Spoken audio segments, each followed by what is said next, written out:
Hi, I'm Greta. And I'm Claudia, and welcome to Knitters and Critters, where we are going to talk about Candela Obscura. Yes, our new goth obsession.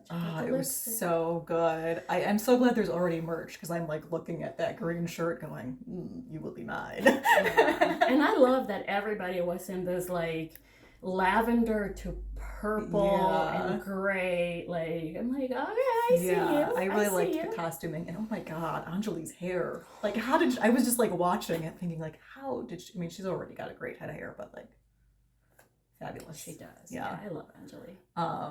And we got our Robbie Damon back at the table. Love you, Robbie. Oh yeah, so good. What did you think about the whole setup, the game? I liked it. I think I would probably need to play it a couple of times before I'm, comfortable with it. But, it seems fairly accessible, like it's not going to take 7 sessions to learn it. Yeah, there's always a learning curve with TTRPGs, but this one seems relatively user-friendly, I would say. It's nice that there's only like one set of dice you need to buy. Like, that's nice. Yeah, that is really cool. And I liked it. I liked the whole flavor. I mean, when I first saw the trailer, I was like, this is everything. This is everything I love. Dark, awful, horrifying, mommy. Here I am. So yeah, I was very excited, and although there was less Taliesin than I thought there would. Yeah, no kidding. I was like, Tal, where are you? Like, isn't this your, your baby? Right? Yeah. So hopefully on future episodes we'll get Taliesin to come in. Yeah. I did like about the game mechanic part where you don't have to necessarily choose your gear beforehand. Mm-hmm. I thought that was really clever because, you play a cleric in one of our games and you have to choose your spells in the morning. Yep. Like, that's kind of annoying. Yeah.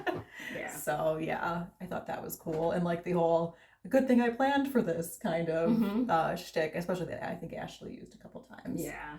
So. Yeah. And I thought it was great to have Ashley, like a Newsies. Open the gate. She was so amazing as Augie. I was like, oh my gosh, you could see everybody else just laughing their heads off in the darkness. I was watching it on Twitch and the chat roll came up and so many people were saying oh my God, Ashley, you've grown so much as a player. Could you imagine way back in campaign 1 her having to do something solo, kicking off a game? Oh yeah.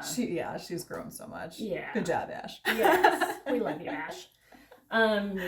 Laura was not rolling very well. Oh my God. Terribly. Yeah. It was so bad. Meanwhile, Anjali got the golden snitch dice, constantly rolling successes. Oh my gosh. I'm like, what the hell? Burn those freaking dice.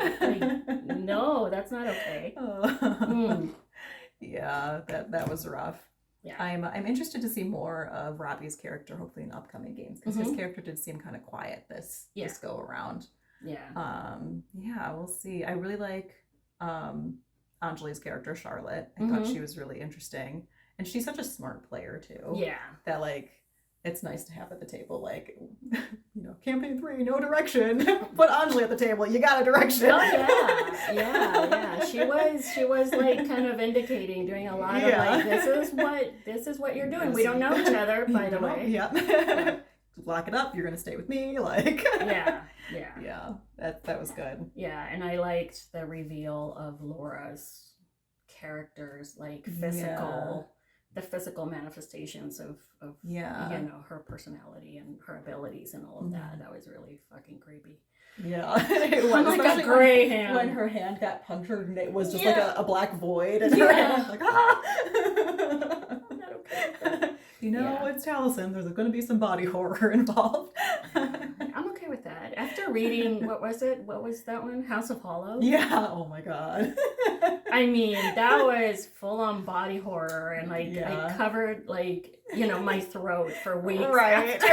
Every time I saw ants, I was like, no. Yeah, you should read it if you can, tolerate body horror, because it's an excellent book. But holy crap, beautifully written too, which only makes it more scary. But yeah, I feel like that author Kristen Sutherland and Taliesin would probably get along really well. If they ever do a tie-in, a novel tie-in, we would buy that. Yeah, we would totally buy that.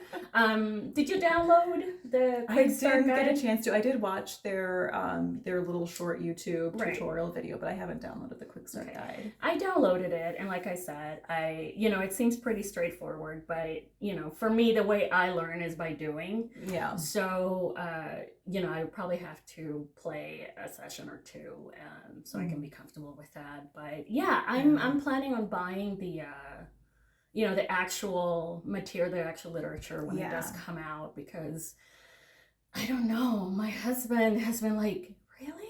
You would play in a horror campaign? I'm like, we've been married for 20 years, dude. Where have you been? Well, also, like, the nice thing about it is it feels very episodic. Yeah. So it's like, okay, you can't get together for like 2 months. That's okay. You don't necessarily need to remember everything that happened last time around. Right, because it's all wrapped up. Yeah. Yeah, it's very Monster of the Week X-Files. Like, there was an an arc, but you didn't need to know everything, that had happened before, which is great, because, I mean, like, just, in our group, I know, there are times that life gets in the way. Yeah. And we just cannot get together for this or that reason. So, the fact that you can just start from zero, and minute one, you're fully immersed in the game, and you have all the knowledge that you need in front of you. Mm-hmm.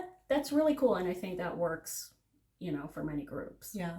It's going to be interesting how they use their, like, recovery dice in future games, like how to kind of strategize that out. Yeah. Because I know in this game, like, I think they got more injured than they were really expecting to, and maybe used more of their special dice than they were expecting to.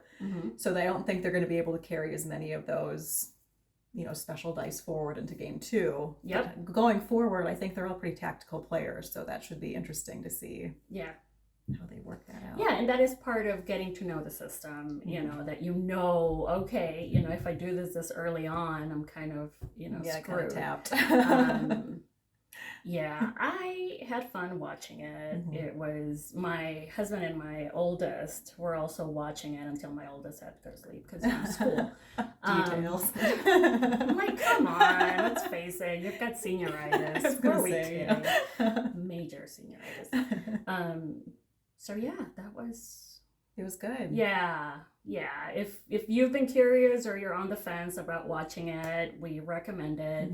It was a lot of fun. It's always fun to see Laura and Ashley and Angeli and Robbie. Like, they are 4 wonderful role players. And the way Ashley started it, I just keep going back to that. It was great, like full newsies.